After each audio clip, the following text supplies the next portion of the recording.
Hello and welcome to the last wrap-up of the year. I say last because December's wrap-up is I'm gonna post it in January, so technically this is the last one. You know, I hope that makes sense. So in November, I ended up reading 6 books, not the best, not the worst, kind of in the middle, I think. My usual is 8, and the worst I've done this year is 5, so sort of in the middle. So let's just get into these stats. So in terms of genre, I read 1 thriller, 2 romance books, and 3 fantasy books. And in terms of star rating, I read 1 4-star, 1 3.5 star, 1 3-star, 1 2.5 star, and 2 2 stars. And in total, I read 2,333 pages. Now let's get into the books. So the first book that I finished in November was The Kind Worth Killing by Peter Swanson. I started this in October but didn't finish it, obviously, and I finished it in the beginning of November. This follows 2 characters, Ted and Lily. They meet in an airport like lounge bar thing. During the time they're at the airport and in the plane together, they talk and Ted says that he wants to kill his wife and Lily says she will help him. I think that's the plot. So I gave this a 2-star. I'm clearly the unpopular opinion because everyone else gave this like a 4 or more than that. I personally don't understand that because I really did not like this book. Every plot twist was predictable and garbage, honestly. I didn't like them. I only read this because my mom had this and it's in English and I don't know. Also because ING was the buzzword for November, so why not, I thought to myself. But yeah, I did not like this. It was really predictable. Nothing was thrillery, in my opinion. Nothing shocked me, nothing scared me. Not scared, that's more horror. But like, nothing interested me. I just didn't like it. And there's an open ending, which I later found out it's because there's a sequel for no reason. So, yep, did not like that. The next book that I read was an ARC from NetGalley called The Hex Appeal. I forgot who it's by Kate Johnson. And this is about a house full of witches that one day the owner of their house dies and passes it on to his son. Yeah. And he finds out that they haven't paid rent in like 300 years. So I don't really know what the plot of the book is, honestly. It's just about a bunch of witches that live in this house and they haven't paid rent and their new landlord wants rent, but the house is weird and keeps making him forget. Doesn't matter. It's a weird book. I don't know how to explain the plot of it. I gave this a 2.5. Not great. It's kind of in the middle in my rating system. 2.5 means meh, which is literally this book. I liked it at first. They were explaining the magic of the house and the house is really interesting. It changes, it like their moods affect the house. Stuff like that. It was really interesting, but that was the only interesting part of the book. The moment things started like going a bit off, I started disliking the book. I don't want to spoil obviously, but like there were some things that I could have not had in the book and it would have been better. The characters were okay. I've already forgotten their names and what is going on. Well, like I don't know anything about them anymore. I've completely forgotten and it's been a month. So also the romance was not great. It was very insta-lovey, no chemistry in my opinion. And trigger warning, there's some weird fat phobia in this book that I don't understand the point of. Every time the main character was like described by the main character, it was just weird.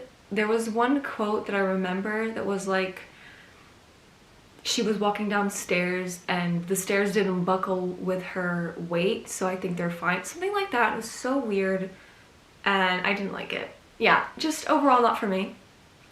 The beginning was great. The beginning was fun, but like after that, no. The next book is a book I didn't actually fully read. I DNF'd it, and it is Clash of Kings? What the? A Clash of Kings by George R.R. Martin. I DNF'd it on page 206. It's not for me. I explained it in my vlog. If you want to watch it, I will link it in the cards and below. So yeah, I didn't like this. Basically, that's the moral of the story. I couldn't get through it, so I DNF'd it. The next book that I read was The Crown's Fate by Evelyn Skye, which is the sequel to The Crown's Game. The first book is about kind of like the night circus, where there's a competition between two sorcerers, and at the end of the competition one of them has to die or lose their magic or something. It's that. In this series we follow Vika and Nikolai, and it's also set in Russia, which are the literal only differences between Night Circus and this, but it doesn't matter. I gave this a 2-star. Did not like it. I thought it was an unnecessary sequel. There's no plot, there's no point to the book, there's no romance. There's nothing to it. I don't know why I gave it a 2 instead of like a 1, but I did, so it's gonna remain a 2 for the time being. It's just not interesting. And both of these books have 2 love triangles, so if you hate that, there's 2. I would not recommend. They're not good. I didn't like this. Not a fun time, but the only positive is that it is a fast read, so I don't know.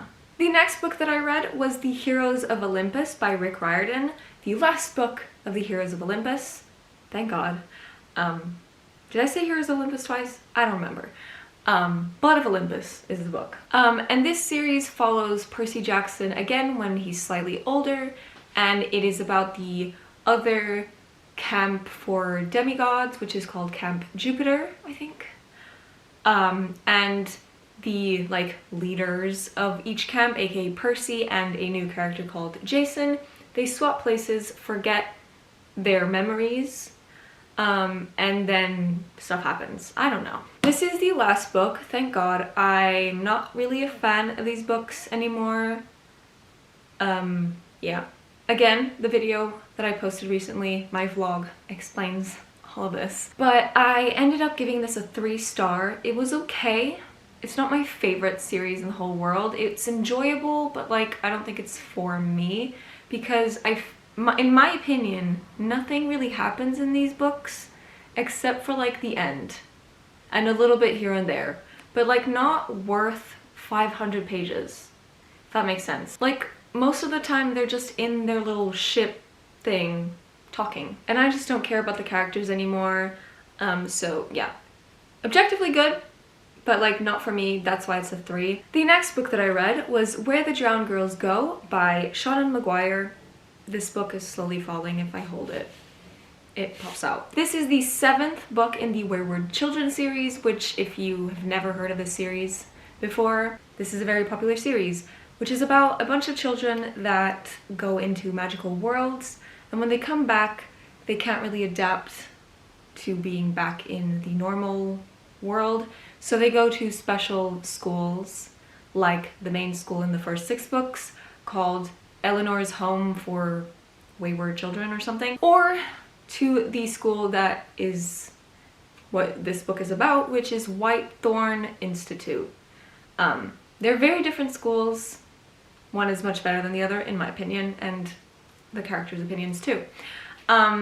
This book follows one character that has appeared in other books before, Cora, and she went to a world where she became a mermaid, which is great. And we follow her in this book not wanting to remember her world because she's having like nightmares and stuff, so she decides to switch schools because the other school promises to make her forget, and that's what she wants. I ended up giving this a 4-star, the best book of this month. Oh my god. I haven't really liked the last few books in this series, so this was a nice surprise. Hopefully we'll go back uphill now. I really liked the like mystery of the Whitethorn Institute. There's like a mystery aspect, and I really liked that. Yeah, it's a short book. I don't know what else to talk about it. Like, there's barely anything. But I did like it. It was enjoyable. It was fun. I liked it. The next book is another DNF, and it is The Circle by 2 Swedish authors that I can't be bothered to say. I DNF'd it on page 135. Originally I bought this because my mom said that it was good. It's an international bestseller or whatever. It is about 6 witches that are the chosen ones, something like that. It starts off with a guy being unalived in the school bathroom. Everyone believes it is suicide, but all 6 of the witches don't believe that. And it turns out these 6 witches are chosen ones. And there's where my knowledge ends because I did not read this. This was so bad on so many levels. It's also a book from like 2011, so maybe that says a lot. It was boring. There was just drama upon unnecessary drama. Every like teen issue, like every trigger warning you've ever heard of has been inserted into this for no reason. All the characters sound the exact same. I could not distinguish between all 6 of them, which is great. I was very clueless most of the time. So I just gave up. This was not for me. So yeah, DNF. And the last book that I read in November was She Gets the Girl by Rachel Lippincott and Alison Derrick, which I think Rachel Lippincott is the author of 5 Feet Apart, which I haven't read, but that doesn't matter.